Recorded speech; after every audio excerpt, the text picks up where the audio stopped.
안녕하세요. 저는 너무나 천사 같은 딸 하나를 두고 있는 40대 초반의 워킹맘입니다. 원래 아이들을 특별히 좋아하지 않았었지만 제 아이를 낳고 키우다 보니 정말 세상에 이렇게 사랑스럽고 소중한 존재가 있을 수 있을까 깜짝깜짝 놀랄 때가 있습니다. 그리고 그런 순간이 될 때마다 제 친정엄마가 떠오르고는 해요. 엄마도 이렇게 오빠가 예뻤었던 거구나 이해도 되고 내 딸은 예쁜데 엄마는 왜 딸인 나를 미워했을까 원망스럽기도 하며 마음이 복잡해지고는 하죠. 그렇게 엄마를 원망하면서 어느 순간 이해도 해가면서 저는 엄마가 되어가고 있는 것 같습니다. 그리고 이제 이런 이야기를 할 정도가 되었다는 것 자체가 저 스스로 그 시절을 극복했다는 것이겠죠. 제가 하는 최초의 기억은 잠들어 있는 저 몰래 오빠에게만 바나나를 주는 엄마의 모습이었습니다. 몇 살이었는지는 모르겠지만 낮잠을 자다가 먹기 싫다며 투정 부리는 오빠의 목소리를 듣고 깼던 것 같아요. 배가 부르다며 먹기 싫다는 오빠와 동생이 깨니까 얼른 먹으라는 엄마의 목소리가 들렸던 것 같고 저는 눈치도 없이 일어나 나도 바나나를 달라고 졸랐죠. 엄마는 인상을 쓰며 조금 잘라서 저에게 줬고 저는 더 먹고 싶었던 것 같지만 차마 더 달라고 하지 못했습니다. 그 어린 마음에도 엄마가 더 주지 않을 거라는 걸 눈치챘던 것일까요? 아니면 저는 그 바나나 조각을 아까워하는 것이 보여서였을까요? 이런 과자는 오빠만 먹는 거야. 너는 먹으면 배가 아야해. 그러니까 절대 먹으면 안 된다. 엄마는 바나나 같은 비싼 과일뿐 아니라 오빠는 먹다가 질려서 버리는 과자나 아이스크림이라도 저는 손대지 못하게 했었습니다. 옷도 항상 오빠가 입다 작아진 것만 물려 입어야 하다 보니 다 남자 옷들이었고 남자들 운동화였어요. 어린 시절에는 친구들처럼 예쁜 공주 드레스나 예쁜 액세서리도 가지고 싶었지만 단 한 번도 가져볼 수가 없었죠. 그러나 아예 내가 가질 수 없을 것이라는 기대가 없어서 그랬는지 말 한 번 꺼내보지 못했었네요. 무엇을 조르는 법보다 포기하는 법을 먼저 배운 조숙한 아이였던 거죠. 그렇게 저는 어려서부터 손이 별로 가지 않는 아이였습니다. 아무도 가르쳐 준 적이 없는데 5살이 되기 전에 한글을 읽고 쓸 줄 알았고 슈퍼에 가서 돈 계산을 하고 거스름돈도 받아왔다고 합니다. 보통의 엄마들이라면 그런 저를 보면서 기특해 하셨겠지만 저희 엄마는 그런 저를 보면서 인상만 잔뜩 쓰고는 하셨어요. 이건 누굴 닮아서 이렇게 영악하게 구는지 모르겠네. 기집애가 이런 거 빨라서 뭐 할 건데? 어차피 학교 가면 다 가르쳐 주는데 너 설마 오빠 한글 공부책 훔쳐서 본 거니? 그런 거야? 어쩐지 오빠는 한글이 안 늘더라니. 네가 책 훔쳐가서 그러는 거지? 그거 오빠 공부해야 하는 건데 왜 네가 가져다 본 거니? 엄마는 저보다 1살 위의 오빠에게만 모든 정성을 쏟았습니다. 그리고 평범한 오빠를 보면서 마음이 조급해 하셨어요. 어쩌면 어렸을 때의 오빠는 조금 배움이 늦는 편이었을지도 모르겠습니다. 엄마는 그런 오빠를 보며 속상할 때마다 그 탓을 저에게 돌리고 싶어 하셨죠. 네가 오빠 앞에서 잘난 척을 해서 네가 오빠를 무시해서 네가 오빠를 질투하니까 매번 저로 인해 발생한 다양한 이유가 오빠의 부족함에 대한 핑계가 되었습니다. 그때는 그게 이상한 일인지 몰랐으니 그저 당연하게 일어나는 일일 뿐이었어요. 그러다 보니 결국 저는 무엇이든 잘하면 혼나는 아이가 되었습니다. 더 정확히는 오빠보다 무엇을 더 잘하면 안 되는 아이가 된 것이었죠. 너 지금 뭐 했어? 설마 구구단 외우는 거야? 네가 구구단을 왜 외우니? 네가 그렇게 외우고 다니면 네 오빠가 헷갈리잖아. 너는 왜 자꾸 이렇게 거슬리게 구니? 유미야, 지금은 오빠가 구구단 외울 때잖아. 네가 아니라. 좀 가만히 있으라는 게 그렇게 힘들어? 너 그렇게 잘난 척이 하고 싶어? 그렇게 오빠보다 먼저 포르르 외워서 앞에서 노래 부르고 싶냐고. 안 그래도 구구단 외우느라 힘든 오빠 약 올리는 것도 아니고 말이야. 엄마가 몇 번을 말하니? 우리 집의 중심은 오빠라고. 너는 오빠 다음인 거야. 오빠가 먼저라고. 오빠가 먼저 공부하면 너 잘 알려줄 텐데 넌 왜 그걸 못 기다리고 그렇게 부산을 떠는 건데 부산을 떨긴. 엄마가 게임기를 사준다는 말에 오빠가 구구단을 외우던 시기가 있었습니다. 그때 제가 7살 때쯤이었던 것 같은데 제가 특별히 외우려고 한 것은 아니었지만 하도 옆에서 오빠가 여러 번 반복해서 외우는 것을 듣다 보니 저도 모르게 오빠보다 먼저 구구단을 외워버렸던가 봅니다. 그날 저는 엄마한테 오빠의 기를 죽이려고 한다, 기집애가 드세다, 오빠 공부를 방해했다 같은 이유로 엄마에게 회초리를 맞았어요. 네, 구구단을 오빠보다 빨리 외웠다는 이유였죠. 지금 생각해도 이해가 안 되는 이유니 아마 그때는 얼마나 더 서러웠을까요?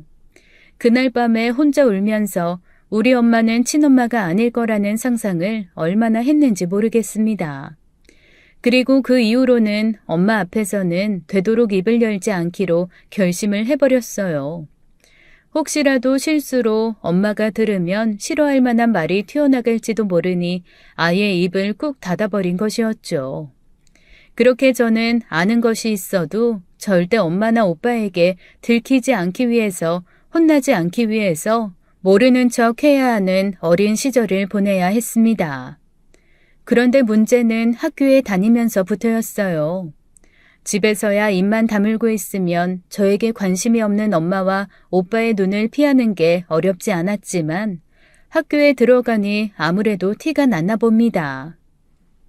어머님, 아무래도 유미가 영재인 것 같습니다. 아직 나이가 어리니 IQ 검사 진행하기는 이르지만 이번에 교육부에서 진행하는 영재 테스트에 한번 응시해 보시는 게 어떠실까요? 제가 보기에 수학적으로 영재적 성향을 보이는 것 같은데 평소 어머님이 보시기에 어떠세요? 나중에 담임 선생님을 통해서 들은 이야기지만 그때 저희 엄마는 꽤 단호하셔서 놀라셨다고 하시더라고요. 선생님, 여자애가 수학 잘해서 뭐 하는데요? 지금이야 그냥 오빠 공부하는 거 옆에서 기웃거리니까 잘해 보이는 걸 거예요. 그보다 영재 테스트라는 게 있나요?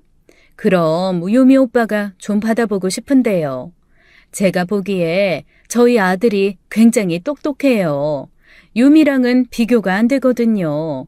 유미가 영재로 재능이 보일 정도면 유미 오빠는 완벽하게 영재일 거예요. 그거 시험 어떻게 보는 건가요? 보면 뭐 해줬나요? 그래서 어떻게 신청하면 되는 거죠? 그렇게 엄마는 저희 담임 선생님과 상담을 하면서도 오빠만 챙겼고 선생님들이 제가 잘하는 것을 이상하게 생각하셨죠. 덕분에 학교에는 제가 집에서 미운오리 새끼라는 것이 한 방에 소문이 나버렸습니다. 그건 선생님들뿐 아니라 오빠 친구들한테도 마찬가지였어서 학교에서 오빠를 마주치면 그날은 하루 종일 심부름을 해야 하는 날이었어요. 야, 너 일로 빨리 튀어와. 너 지금 집에 가보면 내 책상 위에 빨간색 자동차 그림 있는 공책이 있거든? 그거 가져와. 숙제 다 해놓고 빼놨어. 아유, 짜증나. 교문을 어떻게 나가긴 네가 알아서 나가야지. 올 때 슈퍼마켓 들려서 아이스크림도 사가지고 와. 녹으면 안 되니까 다음 쉬는 시간 딱 맞춰서 똘보기 콘으로 10개. 아, 네 용돈으로 사오면 되잖아. 이게 처맞은 지가 오래돼서 그러나 빨리 안 튀어가? 너 혹시 걸려도 내 이름 대면 죽는 거 알지? 처음에는 그러다가 선생님한테 혼나는 게 무서워서 싫다고 했지만 그날 집에 가서 엄마한테 파리채로 두들겨 맞고는 바로 포기했습니다. 등교하는 길에 오빠 가방도 들고 가야 하는 것은 기본이었고 비가 오는 날이면 오빠 우산도 제가 챙겨야 했습니다. 만약에 오빠가 우산을 챙기지 않고 저만 우산을 챙겨갔다면 그 우산도 오빠한테 가져다 줘야 했어요. 혹시라도 저는 우산을 쓰고 집에 가고 오빠는 비에 젖어서 집에 간다면 정말 상상만으로도 무서웠습니다. 그렇다 보니 저의 모든 생활, 특히 집에서의 생활은 오빠를 중심으로 돌아갔어요. 식사 메뉴도 오빠가 먹고 싶은 것, 외출을 해도 오빠가 가고 싶은 곳, 선물을 받아도 오빠가 필요하다고 한 것, 그렇게 집은 우리 집이 아니라 오빠 집 같았습니다. 그냥 저는 오빠 집에 얹혀 사는 덤 같았어요. 아빠도 처음에는 엄마와 싸우기도 하며 내 편을 들어줬지만 엄마에게 하도 똑같은 이야기를 들으며 세뇌가 돼서 그런지 어느샌가 엄마랑 똑같은 시선으로 나를 보고 계시더라고요. 오빠가 유리창을 깨면 활발한 거고 내가 유리창을 깨면 부산한 거고 오빠가 누구와 싸우면 당당한 거고 내가 누구와 싸우면 동네 창피한 일이었죠. 그러니 저는 나이가 들어갈수록 집에 거짓말을 해야 하는 일이 많아졌습니다. 그것도 남들하고 다른 의미로 집에다 거짓말을 해야 했거든요. 전교에서 10등한 날이면 그 성적표를 100등으로 고쳐서 보여드려야 별 탈 없이 넘어갔고 학교장 추천으로 나가게 된 경시대회 참가 신청서에 엄마 사인을 흉내내서 몰래 적어가기도 했습니다. 당연히 그날 타온 상장은 책상 깊숙이 잘 숨겨두었죠. 그렇게 눈치를 보면서도 몰래 공부를 열심히 했던 이유는 단 한 가지였습니다. 저는 스스로 공부하고 장학금을 타지 않으면 대학이란 곳을 구경도 못할 것이라는 것이 너무나 빤히 보였거든요. 제가 성적이 나빠서 대학을 못 가면 엄마는 오히려 좋아하실 것 같았습니다. 얼른 돈 벌어서 오빠 뒷바라지 하라고요. 친구들에게 이런 이야기를 하면 공부하라는 잔소리 안 듣는 제가 부럽다고 했지만 저는 평생 공부 좀 하라는 잔소리 한번 들어보는 게 소원이었습니다. 아무리 딸에게 관심이 없다고 해도 딸이 전교에서 손꼽힐 정도로 공부를 잘한다고 하면 집에서도 좀 관심을 가질 법한데 저희 엄마는 정말 단 한 번도 관심을 가져주시지 않았어요. 그러다 동네에 유명한 학원이 문을 열었습니다. 강남에서도 대치동 쪽에 본원이 있는 학원이었는데 그곳의 선생님들이 모두 직접 와서 강의를 해준다고 광고하는 곳이었어요. 학원비도 엄청났지만 수강 신청을 하기로 한 날 모든 엄마들이 새벽부터 줄을 설 거라서 과연 몇 시부터 줄을 서야 등록을 할 수 있을지 다들 궁금해할 정도였습니다. 당연히 엄마는 오빠를 그 학원에 보낼 준비를 했고 오빠네 반 엄마들과 함께 도시락까지 준비해서 그날 줄을 선다고 하는 이야기도 들렸습니다. 평소 같으면 당연히 안 될 것을 알기에 말도 꺼내지 않았을 텐데 그 분위기에 휩쓸려서일까요? 정말 그 학원은 너무나 다녀보고 싶었습니다. 그래서 용기를 내서 엄마에게 부탁을 했어요. 딱 한 과목, 영어 한 과목만 신청해달라고요. 엄마는 정말 세상 희한한 이야기를 들었다는 듯 저를 바라보셨습니다. 학원은 무슨 학원? 너 어차피 혼자서 공부 잘하잖아. 그런데 왜 학원까지 다녀야 하는데? 그냥 집에서 교육방송 봐. 안 그래도 오빠 학원비다 과외비다 버거운데 왜 너까지 난리야? 아니 너랑 오빠랑 똑같아? 엄마가 누누이 말하는 거 기억 안 나? 오빠는 오빠잖아. 오빠가 잘 되어야지 너한테 든든한 버팀목이 되는 거야. 엄마가 얼마나 말해야 알아들을 거니? 응? 오빠는 우리 집안의 기둥이야. 네가 아무리 잘해봤자 너는 다른 집으로 시집가면 그만인 거고 오빠는 끝까지 남아서 우리 가족 책임지고 우리 가족의 중심이 될 사람이라고. 근데 왜 자꾸 오빠랑 너를 비교하니? 어쨌거나 학원은 택도 없으니까 꿈도 꾸지 마. 맞습니다. 저는 그따위 학원 안 다녀도 오빠보다 훨씬 공부를 잘했어요. 그리고 교육방송, 거기 나오시는 분들이 우리나라에서 학생들 제일 잘 가르치신다는 선생님들이시니 불만은 없지만 그래도 오빠는 다니기 싫다는 학원도 새벽같이 줄 서서 접수해서 보내주고 친구들하고 논다고 학원을 빠졌다는 연락이 와도 우리 아들 공부하느라 너무 힘들어서 잠깐 쉰 거라며 대신 핑계를 대주면서 저는 단 한 과목도 학원에 보내줄 수 없다는 엄마가 서운한 것은 어쩔 수가 없었습니다. 결국 얼마 후 엄마는 새벽 3시부터 나가 1등으로 줄을 서서 그 학원에 오빠를 등록시켰다며 이제 오빠 성적은 수직 상승할 것이라며 신나했어요.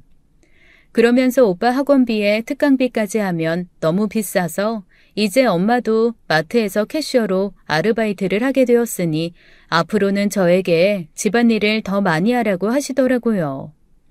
오빠가 학교에 갔다 오면 먹을 간식, 학원에 챙겨갈 간식, 집에서 늦게까지 공부할 때 지치지 않도록 야식까지 살뜰하게 챙기라고 하더군요. 물론 그런 모든 음식들을 저는 먹으면 안 됐습니다. 그게 저를 위한 엄마의 방법이라고 하면서요. 너 여자는 꽃이야. 지금이야 나이가 어리니까 먹어도 안 찌는 것 같아도 살찌기 시작하면 순식간이다. 그럼 여자로서의 매력은 바닥으로 떨어지는 거야. 그러니까 제발 음식 좀 조심 좀 하자. 응? 하루 세 끼 밥 다 먹으면 그게 다 어디로 가니? 살로 가는 거야. 다른 집 딸들은 다이어트를 너무 해서 걱정이라는데 너는 평생을 그렇게 식탐을 못 버리니 너 그러다 살만 디룩디룩해지면 누가 데려가니? 지금부터 관리해줘야 하는 거야. 그러니까 고기 같은 거 욕심내지 말고 피부 좋아지게 야채 같은 거 먹어. 간식 같은 거 먹어봤자 뭐가 좋니? 다 살로 간다니까. 오빠는 남자잖니. 오빠는 한참 더 키가 커야 하는데 어떻게 여자인 너랑 비교를 하니? 엄마는 성적이나 학원뿐 아니라 먹는 것 가지고도 오빠와 저를 차별했어요. 그러면서 여자는 이런 것도 할 줄 알아야 한다며 제 방 청소를 시작으로 오빠 방 청소, 화장실 청소, 설거지, 빨래, 분리수거 등 엄마 기준에서 여자가 배워야 할 것들을 참 열심히 알려주셨습니다. 그리고 알려주신 후에는 딸이 엄마를 돕지 않으면 어쩌냐며 열심히 엄마 대신 살림을 하라고 하셨죠. 그렇게 오빠가 학원에 다니고 공부를 할 동안 저는 식구들 식사도 챙기고 집안 살림도 하면서 시간 나면 틈틈이 공부를 하면서 상위권 성적을 놓치지는 않았습니다. 그리고 얼마 후 그 유명한 학원에서 연락이 왔어요. 이번에 우리 학교에서 서울대 대비반 처음 신설하려고 하거든. 그래서 이 근처 학교에 전교 1등부터 3등까지만 모아서 장학생반 만들려고 해. 그런데 유리만 우리 학원을 안 다니고 있더라고. 혹시 따로 다니는 학원이나 과외가 있는 거야? 그래서 우리 학원으로 한번 옮겨보면 어떻겠어. 다들 대형 강의만 하시는 선생님들이 딱 12명, 너희들만 데리고 수업할 거고 교재까지 전부 무료로 지급할 거야. 아예 대신 성적이 전교 3등 밖으로 떨어지면 그 후에는 장학금이 취소야. 우리 학원도 강고가 돼야 하니까 그건 야박해 보여도 어쩔 수 없거든. 어때? 괜찮은 기회일 것 같은데 한번 우리 학원에서 같이 공부해보지 않을래? 학원비도 공짜, 교재비도 공짜, 거기다 일타 강사의 소수정예 수업까지. 세상에 태어나서 내가 이렇게 달콤한 말을 들어본 적이 있나 싶을 정도로 가슴에 설레이는 말이었습니다. 정말 너무나 감사한 기회에 저는 당연히 좋다고 하고 바로 다음 날부터 정말 열심히 학원에 다니기 시작했어요. 당연히 집에다는 비밀로 했습니다.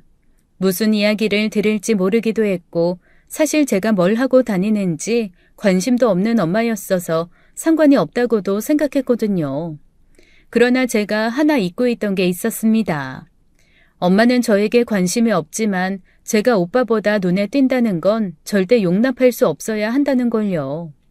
난생 처음 다니는 학원, 신기할 정도로 귀에 쏙쏙 들어오는 강의에 들떠서 그걸 잠시 잊고 방심했죠. 그래서 그만 오빠를 데리러 온 엄마와 학원 앞에서 딱 마주치고 말았습니다. 네가 어떻게 여기서 나와? 설마 너 여기 다니니? 여기 학원비가 얼마나 비싼데 어떻게 다녀? 너 돈이 어디서 났는데? 설마 아빠가 내줬니? 아니 그럴 리가 없는데. 그러고 보니까 너 요즘 계속 늦는 것 같더라. 너 뭐 하고 다니는 거야? 너 설마 알바라도 하는 거니? 그래서 그 돈으로 학원 다니는 거야?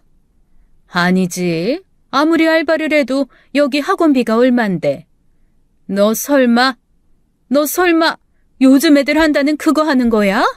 돈 받고 나이 많은 아저씨들 만난다는 거, 그거 하는 거냐고? 그래서 그렇게 번 돈으로 이 학원 다니는 거야? 이런 미친년. 아무리 돈이 좋아도 그렇지 어디 할 짓이 없어서 그런 짓을 해? 너 그런 거 하다 소문이라도 나면 네 오빠가 어떻게 얼굴을 들고 다니라고 그런 짓을 하고 다녀. 이게 정말 집안 말아먹으려고 작정을 했어. 도대체 어디서부터 지적을 해야 할지 모르겠는 총체적 난국이었습니다.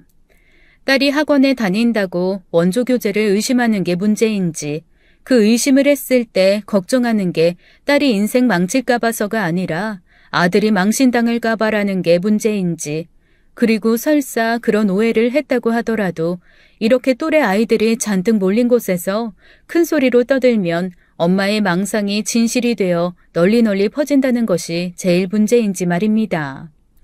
더욱이 겨우 엄마를 진정시키고 모든 사정을 털어놓자 엄마는 저한테 사과하기는커녕 잔뜩 들떠서 또 오빠만 챙기더군요. 그래? 너는 그런 일이 있으면 당연히 집에 말했어야지. 음흉하게 혼자서 이러고 있었어? 그래서 학원에서 장학금을 준다고? 근데 그걸 너만 받고 있으면 어떡하니? 당연히 집에 이야기하고 오빠를 추천했어야지. 그럼 서울대 특별반 이야기는 누구랑 해야 하는 거야? 원장님하고 이야기하면 되는 거야? 서울대 대비반, 그걸 네 오빠가 들어봐라. 전교 1등이 문제겠니? 당장 원장님한테 가자. 가서 엄마가 이야기할 테니까 얼른 앞장서. 물론 당연히 통할 리가 없는 억지였죠. 엄마는 그 사실에 또 잔뜩 화가 나서 이딴 학원 뭘 다니냐면서 저도 다니지 말라면서 난리를 치는 바람에 결국 제 평생 처음 다녀본 학원을 채 한 달도 다니지 못하고 그만두게 되었습니다. 거기다 그 난리를 친 후 학원을 그만두었다 보니 주변 학교에는 저에 대한 소문이 쫙 퍼졌어요. 그 중에서도 원조 교제하던 것을 엄마에게 들켜서 집에 갇혀 있느라 학교 외에는 외출도 하지 못하게 돼서 학원도 다니지 못하게 되었다는 것이 제일 정설처럼 퍼졌습니다. 엄마는 그 소문 때문에 저희 학교 선생님께 연락까지 받았지만 귀찮다며 전화로만 대충 그런 일 없다며 선생님도 신경 쓰지 말라는 말만 하고 대충 끝나버렸어요. 그 와중에 소문의 정점을 찍은 것은 오빠였죠. 야, 너 원조 교제한다며? 진짜야? 대박. 네 얼굴도 좋다는 남자가 있냐? 와, 어떻게 있지? 진짜 어리면 다 좋다고 그러나 보네. 와, 이 변태들이 진짜. 야, 그래서 너 돈 얼마나 벌었어? 많이 벌었지? 그동안 모아놓은 거 얼른 내놔봐. 안 그래도 좀 있으면 여자친구랑 100일이라서 선물 사야 하는데 돈이 없어서 엄마 지갑을 터나 있는데, 야, 이렇게 길이 생기네. 아이, 얼른 돈 내놓으라고. 이게 어디서 원조 교제 나는 게 오빠한테 눈을 똑바로 뜨고 대들어? 눈 안 깔아? 요즘 네가 안 맞아서 무서운 게 없지? 당장 돈 안 내놔? 아이, 지갑 어딨어? 야, 지갑 내놓으라고. 돈 내놓으라고. 저라고 오빠에게 위로나 확인 따위는 바라지도 않았습니다. 그러나 보통의 오빠라면 동생이 원조 교제를 했다는 소리를 들었으면 정신 차리라고 화라도 냈어야 하는 거 아닐까요? 그것도 엄마가 그렇게 강조하는 것처럼 오빠가 우리 집 기둥이고 그래서 평생 제 든든한 버팀목이 되어줄 사람이라면 더더욱 말입니다. 이 집에서 나의 존재는 도대체 뭔가 싶어지는 순간이었어요. 그래서였을까요? 그 일이 있은 후에 가족에게 인정받고 싶다던 기대는 거의 사라졌습니다. 저의 목표가 그냥 저 혼자 잘 먹고 잘 사는 걸로 바뀌어버린 순간이었어요. 그 이후 집안에서의 저는 여전히 외톨이였지만 집 밖에서는 누구보다 적극적으로 열심히 활발히 그리고 노력하며 살았습니다. 대학만 들어가면 집을 나갈 수 있도록 계획도 세웠어요. 대학은 등록금이 싼 국립대나 4년 장학금을 받을 수 있는 학교를 우선적으로 알아봤고 조금이라도 독립할 수 있는 시간을 앞당길 수 있도록 상황이 될 때면 편의점에서 아르바이트를 하며 독립자금도 모으기 시작했습니다. 학교에서는 제 성적이라면 의대도 노려볼 수 있다고 했지만 집안의 도움 없이 6년이나 공부할 자신은 없었고 그 속에서 장학금까지 받을 자신은 더더욱 없어서 바로 포기했습니다. 그래서 선택한 것이 사범대였고 그 사이 오빠는 첫 번째 입시에 실패하고 재수를 시작했습니다. 덕분에 오빠와 같은 해에 수능을 보게 되어 수능 시험장에 직접 싼 도시락이 아니라 엄마가 싼 도시락을 가지고 갈 수 있었어서 그것에 대해서는 오빠에게 감사했어요. 하향 지원했던 저는 4년 장학금을 받고 원하던 사범대 중에는 가장 좋다는 곳에 입학하게 되었습니다. 오빠는 그렇게 고액과외의 학원들을 다녔고 재수까지 했지만 추가해 마지막까지 미뤄지다가 정말 마지막으로 추가 합격하며 인서울대학에 들어가게 되었어요. 그러나 역시나 엄마는 오빠의 대학 입학만 축하해 주셨습니다. 엄마는 오빠가 합격했다는 연락이 온 날은 집안 잔치라도 할 것처럼 요란하게 음식을 마련하면서 축하해 주셨어요. 그러면서 저에게는 오빠 덕에 좋은 음식 먹는다고 고맙다고 인사도 하라고 하시더라고요. 이것 보라며 이게 아들이라고, 결국 아들이 이렇게 집안의 기둥이며 중심이라고, 아들에게 좋은 일 있으면 집안에 좋은 일이라며 나에게 오빠한테 잘하라며 신신당부하는 것도 잊지 않으셨어요. 뭐 상관없었습니다. 어차피 저는 독립할 거고 집을 나갈 거니까요. 물론 그 과정도 순조롭지는 않았습니다. 제가 독립을 하겠다고 할 때는 관심도 없던 엄마였지만 제가 독립한다는 이야기를 들은 오빠도 독립을 하겠다고 하자 안 된다면서 울고불고 들어 누워버리셨거든요. 남자가 혼자 독립하면 뭘 어떻게 챙겨 먹고 다니겠냐며 안 된다고 울고불고 하시면서 그렇게 독립하고 싶으면 차라리 저랑 둘이 같이 살라고 그러면서 저보고 오빠 밥도 챙기고 살림도 해주라고 하시더라고요. 제가 미쳤나요? 제 돈 모아서 독립하는데 오빠라는 커다란 짐덩어리를 떠안고 독립을 하게요. 저는 어차피 제 돈으로 하는 독립이니 엄마의 동의가 필요 없었고 원래 엄마는 오빠를 이기지 못했으니 결국 저희는 둘 다 독립을 했습니다. 물론 그 수준은 틀렸어요. 저는 보증금 500만 원에 월세 20만 원짜리 작은 원룸이었고 오빠는 엄마가 마련해준 CCTV에 경비실까지 있는 오피스텔이었죠. 독립 후 오빠의 생활은 당연히 엉망이었습니다. 매일 새벽까지 술 마시고 여자 끌어들이고 밥을 해먹을 리가 없으니 엄마가 열심히 해다 놓은 반찬들은 냉장고에서 썩어나가고 그러다 결국 술을 너무 많이 마셔서 술병까지 나서 응급실에 실려가게 됐는데 운이 없게도 그 연락을 마침 집에 다니러 온 내가 있을 때 받았어요. 그리고 또 모든 욕을 제가 먹었습니다. 이게 다 너 때문이야. 기집애가 바람이 들어서 독립이다 뭐다 엉덩이가 가볍게 구니까 괜히 오빠 들쑤시니 결국 이 꼴 나는 거 아니야? 네가 조신하게 집에서 오빠 챙기면서 학교 다녔으면 이런 일이 왜 있었겠어?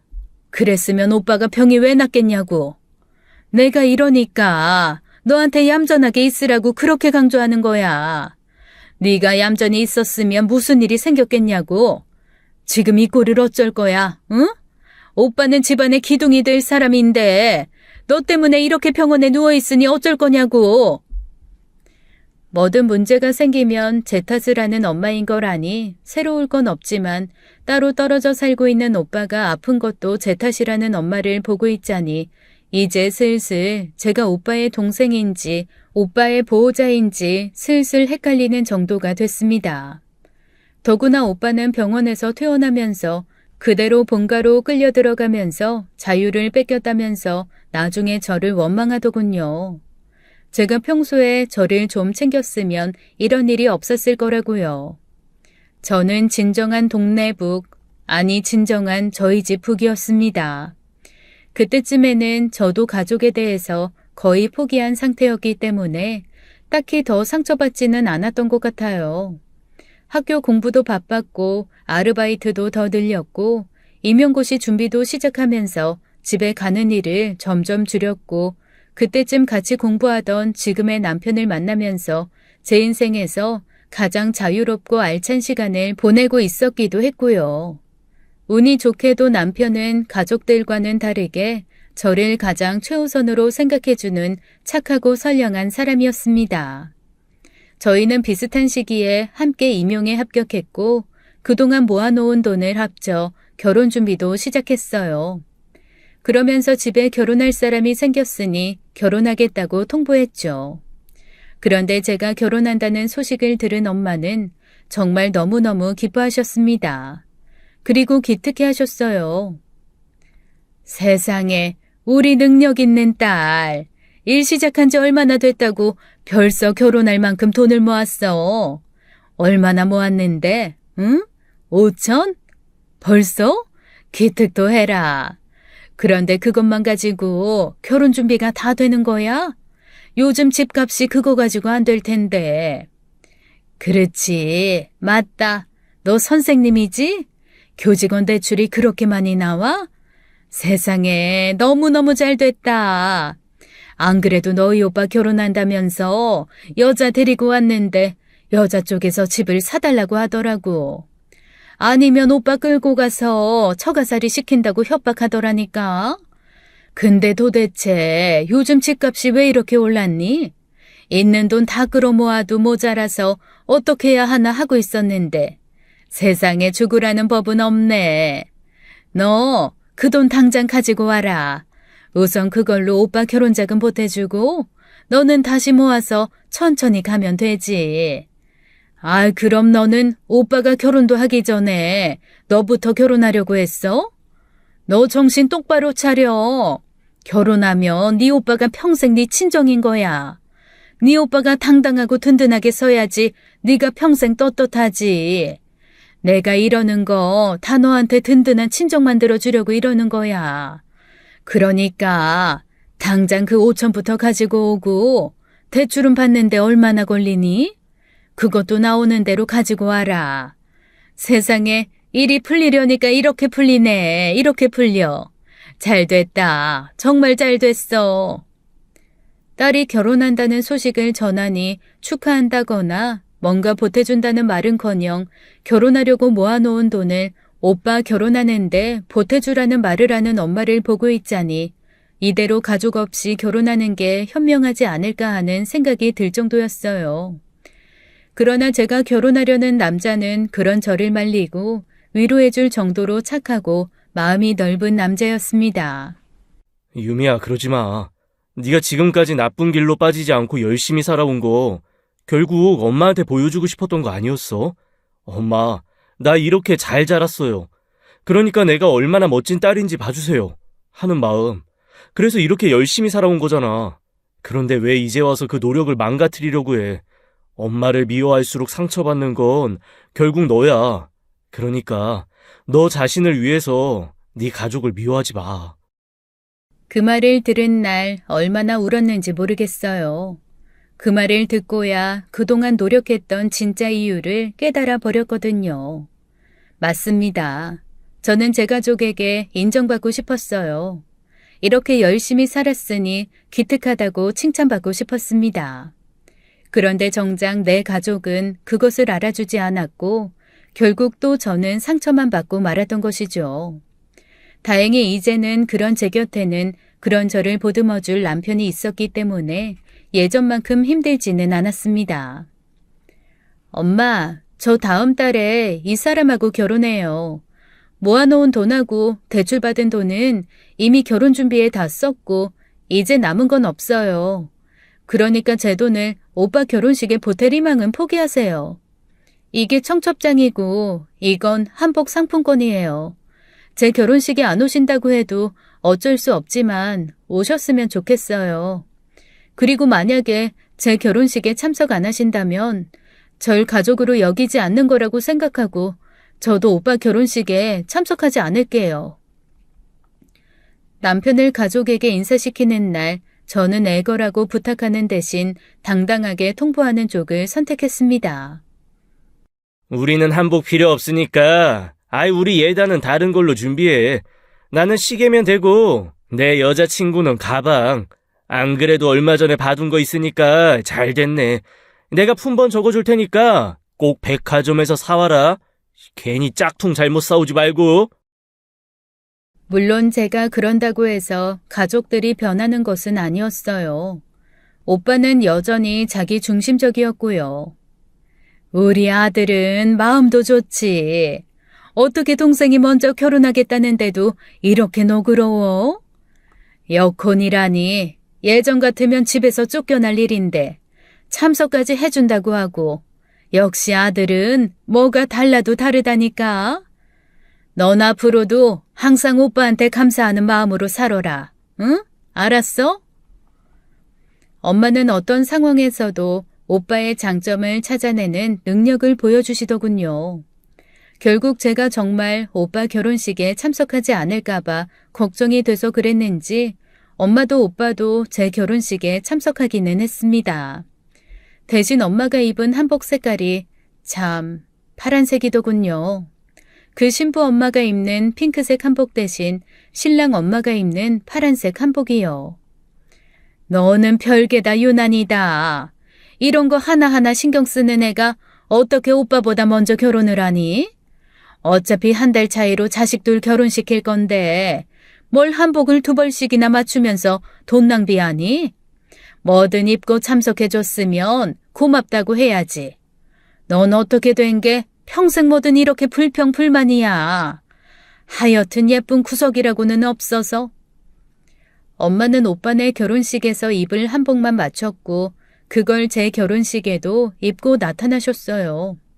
그리고 비슷한 시기에 하는 결혼식이라 친척들이 제 결혼식에 오면 오빠 결혼식에 안 올까봐 제 결혼식 날짜는 친척들에게 알리지도 못하게 하셨어요. 그래도 엄마와 오빠가 제 결혼식에 참석해 준 게 고맙긴 했습니다. 그 정도로 기대가 바닥이라는 이야기도 되겠지만요. 오빠네 예비부부도 제 결혼식에 참석해서 아주 화려하게 자리를 빛내주었어요. 말 그대로 화려하게요. 웨딩드레스에 비할 바는 아니었지만 약혼식에서나 입을 것 같은 화려한 원피스를 입고 나타나서는 자기한테 부케를 던지라고 하더군요. 단체 사진도 저와 딱 붙어 찍고 실수인 척 제 웨딩드레스를 밟는 바람에 넘어질 뻔도 했는데 나중에 들으니 자기가 원한 명품백을 선물하지 않은 것에 대한 심술이었다고 하더라고요. 오빠와는 사내 커플이라고 하던데 그저 참 똑같은 사람을 잘 찾아왔다는 생각이 들었습니다.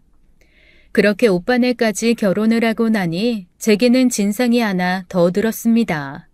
오빠 진상, 새언니 진상, 그렇게 둘은 정말 환상의 세트 진상이었어요. 그런데도 엄마는 그런 둘을 지극정성으로 챙겼습니다. 사실 전 그 모습이 좀 충격적이었어요. 전 그동안 엄마가 오빠만 챙기는 이유가 제가 여자고 오빠가 남자라서라고 생각했었는데 그게 아니었던 거였죠. 엄마는 새언니가 맏며느리니 새언니 역시 집안의 기둥이라면서 정성껏 챙기더군요. 그리고 우리 신랑은 제 남편이라는 이유만으로 저랑 똑같은 수준으로 무시하고 함부로 대했습니다. 결혼하고 첫 명절 새언니와 우리 남편이 모두 모여 식사를 함께 하는데 엄마는 새언니도 오빠처럼 손 하나 까딱하지 못하게 하더군요. 그리고 우리 남편만 목이 아플 정도로 불러대기 시작하셨습니다. 김서방, 이거 좀 나르게. 김서방, 이거 할 줄 알지? 김서방, 요즘은 남자들이 부엌 살림 더 잘한다고 하던데 자네는 어떤가? 김서방, 여기 좀 저어보게. 김서방, 김서방, 김서방. 이리 좀 와보라니까. 이거 닦고 이거 깎으면 되네. 어느 순간 오빠와 새언니는 거실 소파에 누워서 빈둥거리며 엄마가 깎아주는 과일을 먹으면서 텔레비전을 보고 있고 저와 남편만 잠시도 쉬지도 못하고 종종종거리고 있더군요. 순간 겁이 덜컥 났습니다. 여보, 가자. 일어나, 가게. 내가 무시를 당하니까 내 남편도 무시를 당하는구나. 이러다 큰일 나겠구나. 저는 무슨 일인지 어리둥절해하는 남편을 잡아 끌었습니다. 다시는 절대로 남편을 데리고 친정에 오지 않겠다고 다짐을 하면서요. 나중에 사정을 들은 남편은 별걸 가지고 그런다며 웃었지만 저는 아니었어요. 내 소중한 남편까지 내 가족에게 무시를 당한다니 정말 하늘이 무너지는 것 같았습니다. 싫어. 나는 절대 싫어. 난 모르고 당했으니까 당한 거지. 당신이 그 차별 당한다고 생각하면 절대 못 참아. 아니, 안 참아. 당신이 나한테 어떤 사람인데, 얼마나 소중한 사람인데 우리 가족한테 그런 취급을 받게 해? 절대 그렇게는 못해. 안 해. 저는 그렇게 다짐을 했지만 엄마는 집에 무슨 일이 생길 때마다 참 부지런히 저를 불러대기 시작했습니다. 오빠가 결혼하고 나니 없던 가족 행사가 왜 그리 많이 생기고 가족 여행을 가고 싶어하고 가족 모임을 하고 싶어 하는지 한 달에도 몇 번씩 연락을 해댔어요. 당연히 무시하고 안 가려고 했지만 엄마는 제가 연락이 되지 않으면 신랑에게 연락을 했고 그럼 또 이 순딩한 사람은 쪼르르 친정으로 가서 엄마가 시키는 일을 이것저것 다 하고 있었습니다. 정말 속이 터졌지만 천사 같은 남편은 그저 괜찮다고 저를 낳아주신 분이니 그걸로도 충분히 해드리고 싶다면서 웃기만 했어요. 자기 때문에 제가 가족과 화해할 수 있다면 그것을 위해서라면 자기가 조금 희생하는 게 뭐가 힘들겠냐면서 아무렇지 않다고 했습니다. 나중에 알고 보니 제가 없을 때도 엄마가 부르지 않을 때도 중간중간 시간이 나면 친정에 가서 자신이 필요한 일이 없나 돌아보면서 전구도 갈아주고 힘쓰는 일도 해주고 있었더군요. 자기가 그러면 딸인 저도 예뻐하지 않을까 그런 생각을 했었다고 하면서요. 그러나 그건 저희 엄마를 모르는 생각이었죠. 저희 엄마에게는 오빠만이 기둥이었고 미래였고 세상이었죠. 저희 남편이 그렇게 챙겨주면 기특하고 고맙게 생각하는 게 아니라 당연하게 생각했습니다. 집안에 큰일이 생기면 다 오빠가 해결할 것이니 이런 사소하고 하찮은 일은 딸인 내가 사위인 우리 남편이 하는 게 당연한 거였어요. 엄마 기준에서는 전혀 감사할 일도 고마워할 일도 아니었던 것이죠. 그날도 그랬습니다. 어쩌면 엄마는 평소와 다를 게 없었어요. 그런데 제가 좀 달랐습니다. 새언니 생일이라고 모두 모여서 식사를 하는데 오빠 앞에 있는 잡채가 그렇게 먹음직해 보였어요. 평소라면 굳이 그러지 않았겠지만 그 잡채가 너무 멀리 있다는 생각이 들었고 그래서 잡채 그릇을 제 쪽으로 끌어당겼습니다. 그런데 엄마가 제 손을 쳐내고 잡채 그릇을 다시 오빠 쪽으로 가져다 놓더군요. 그러면서 또 타박을 했습니다. 너는 그놈의 식탐 언제나 고칠래? 새언니 보기 창피하지도 않니? 네가 그렇게 마음을 쓰니까 애가 안 들어서는 거야. 순간 머릿속에 무엇인가 툭 끊기는 것 같았습니다. 그때가 결혼한 지 5년이 지났을 무렵이었어요. 오빠네는 수월하게 아이가 생겨서 벌써 5살이었지만 저는 어떻게 된 일인지 아이가 생기지 않아서 마음고생을 한참 하고 있는 중이었는데 그것을 뻔히 아는 엄마가 저런 말을 아무렇지도 않게 해대는 것이었습니다. 그리고 상위에 있는 음식들이 한눈에 들어왔어요. 오빠와 새언니 그리고 조카 앞에는 갈비, 잡채, 회, 매운탕에 먹음직스러운 것들이 잔뜩이었고 남편과 제 앞에는 다 쉬어빠진 김치와 풀귀성이 몇 가지만 놓여 있었습니다. 그런데 그것까지 잡채 좀 먹겠다고 식탐 소리까지 들어야 하는 정도는 아니라는 생각이 들었어요. 저는 다시 잡채 접시를 제 앞으로 끌어당겼습니다.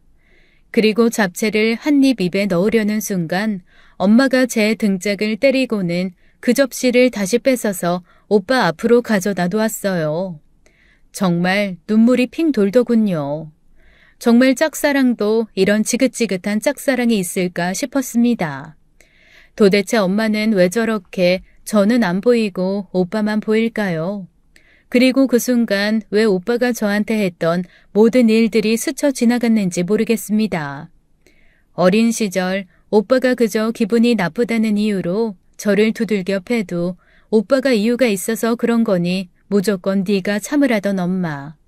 엄마 지갑에서 돈이 없어진 날 오빠는 아닐 거라며 무조건 저만 야단치던 엄마.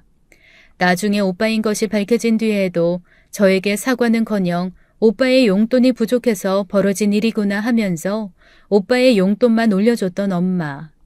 그런데도 여전히 저만 참으면 된다고 하는 엄마. 그런데 그 순간 더는 참기 싫다는 생각이 들었습니다.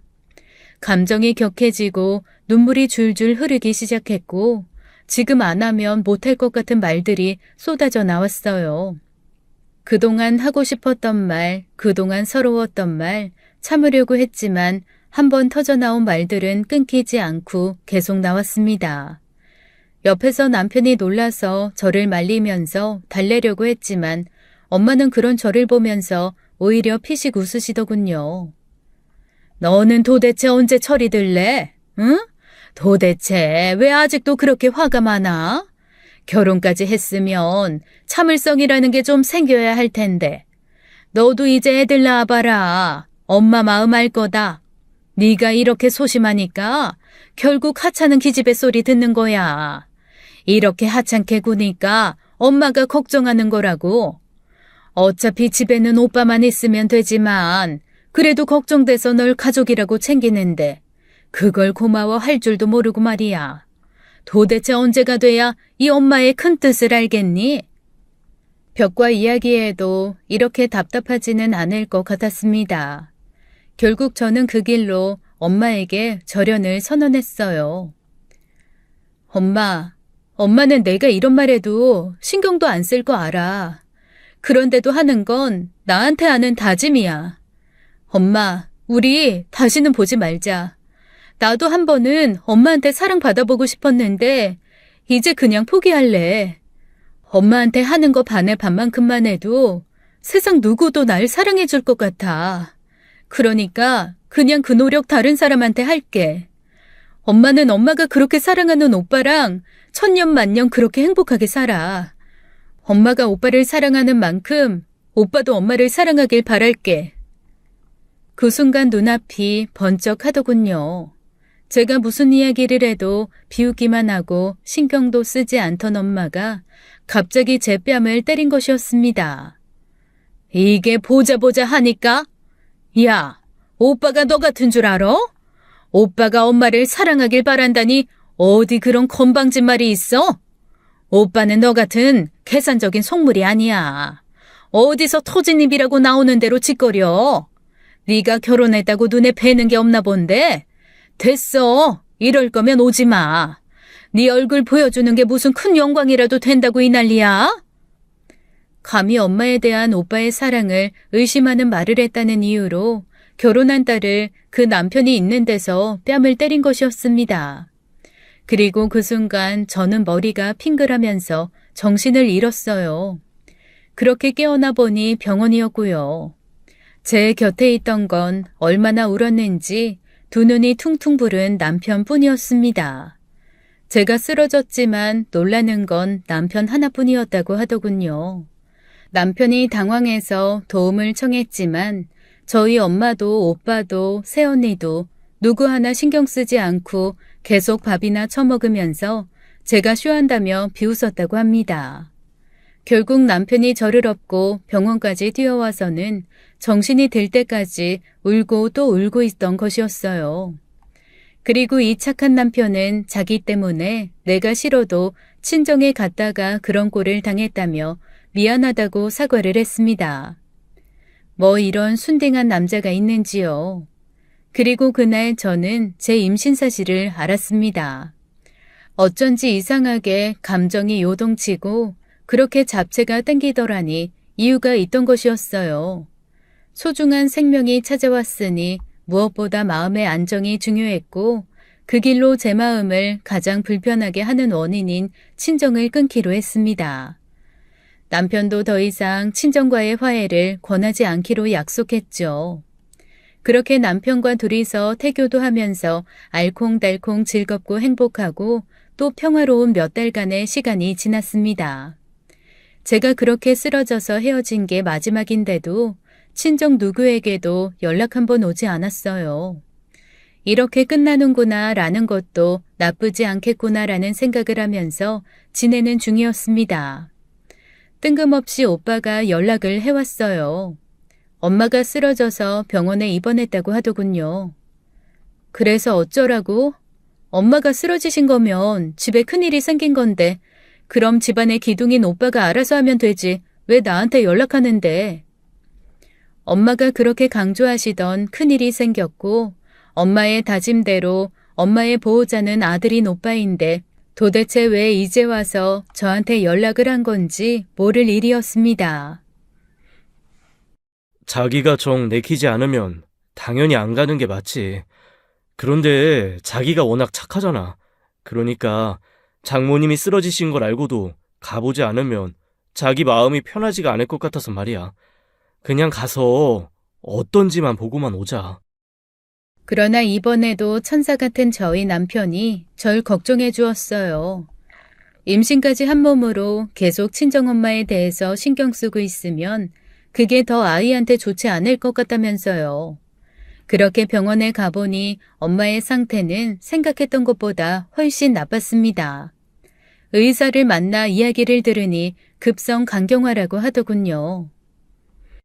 아드님한테 이미 말씀드렸지만 어머니 상태가 굉장히 심각합니다.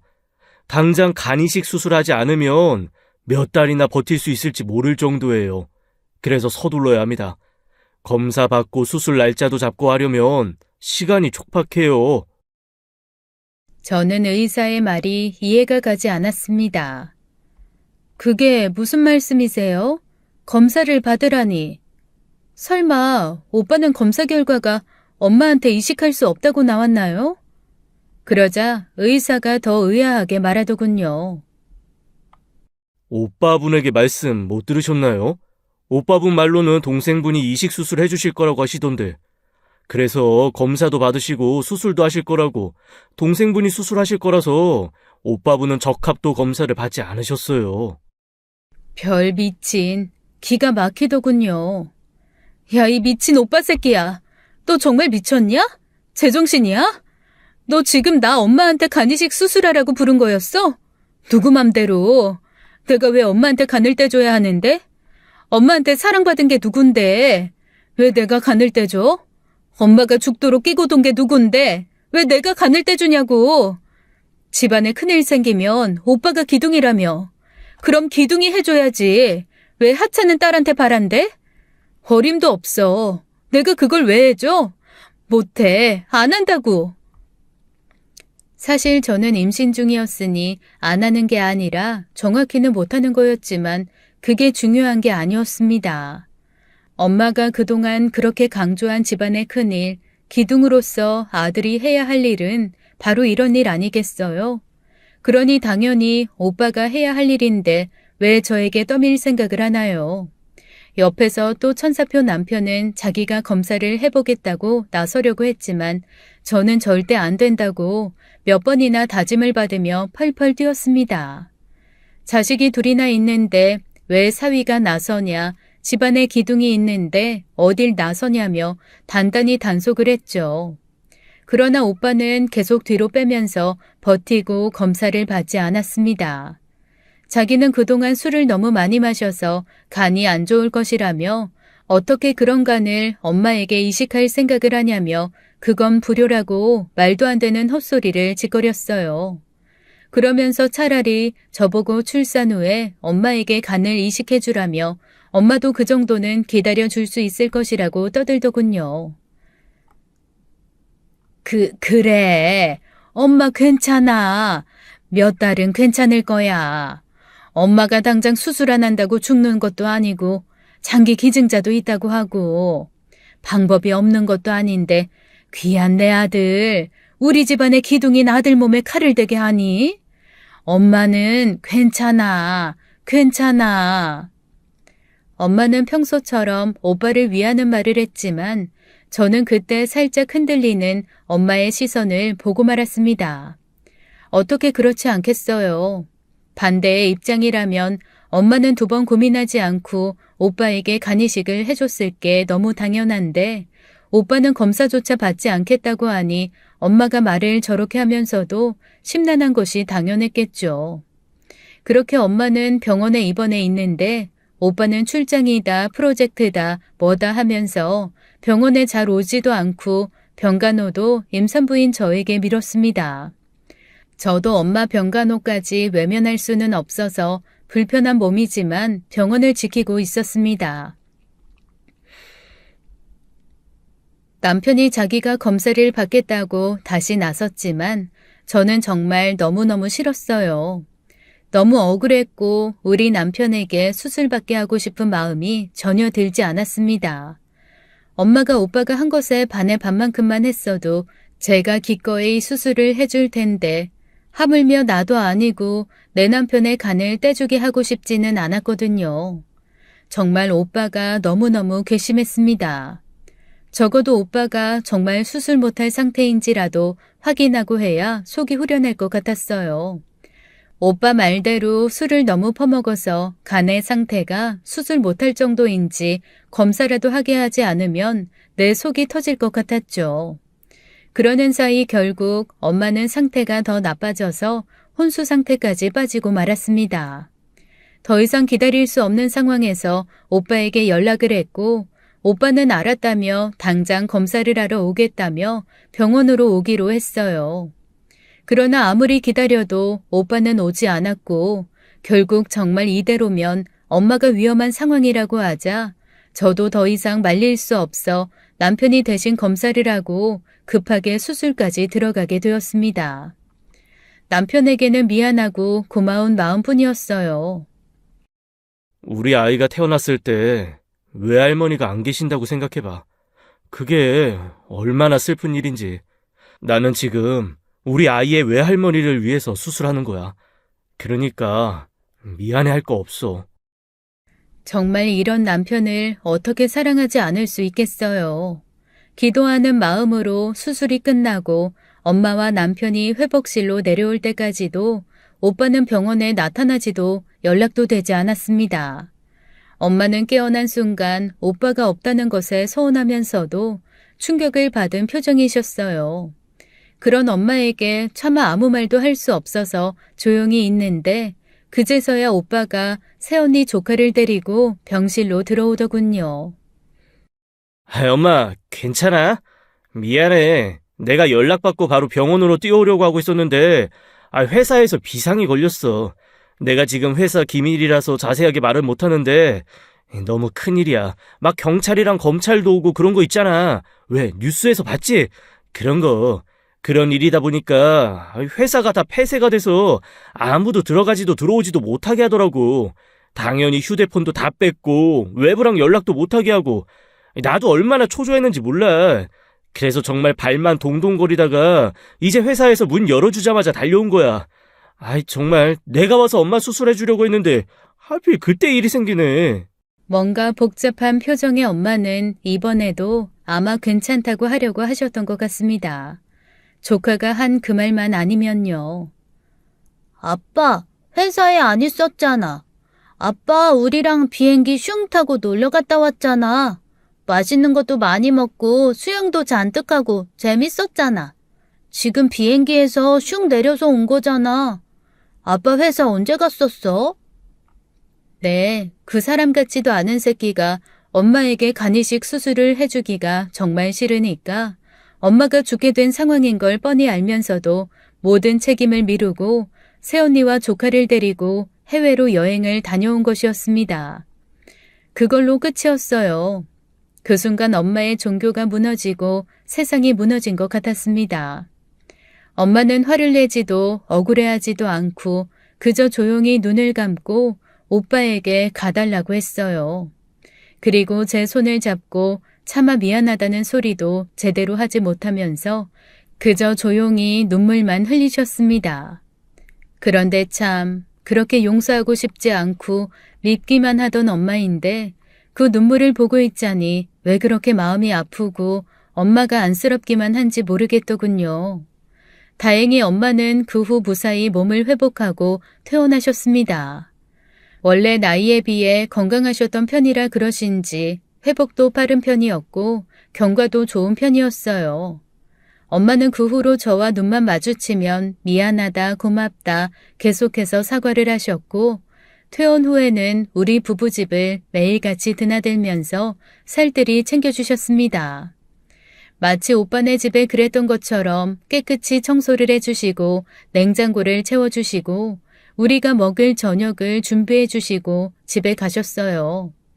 제가 아이를 낳은 후에는 아직 제대로 회복되지도 않은 몸으로 산후조리까지 해주셨습니다. 지금은 아예 저희 옆집으로 이사하셔서 매일 저희 집으로 출근하고 계세요. 저희 부부가 모두 일을 하니 아이를 챙길 사람이 없어서 걱정하니까 바로 이사를 오셨습니다. 그리고 용돈 한 푼 받지 않으시면서 목숨 살려준 값을 갚는 거라며 이제 아들 대신 세상 둘도 없는 귀한 사위라며 챙기면서 지내시고 계세요. 오빠는 자기가 어떻게 해도 용서하고 옆에서 챙겨주던 엄마가 이제는 연락도 받지 않으니 많이 아쉽고 불편한가 봅니다. 그러나 엄마는 이제 더 이상 오빠의 연락을 받지도 않고 챙겨주지도 않고 있어요. 솔직히 지금도 제가 엄마를 완전히 용서한 건지는 모르겠습니다. 그러나 제 딸을 사랑스럽게 안아주시면서 저에게 했던 것과는 전혀 다른 다정한 눈빛으로 시선을 맞춰주시고 웃어주시는 것을 보면 그게 저를 향하는 마음 같아서 조금씩 마음이 풀리는 것을 느끼기도 합니다. 언젠가는 이 마음속 응어리가 완전히 사라지는 날이 오겠죠.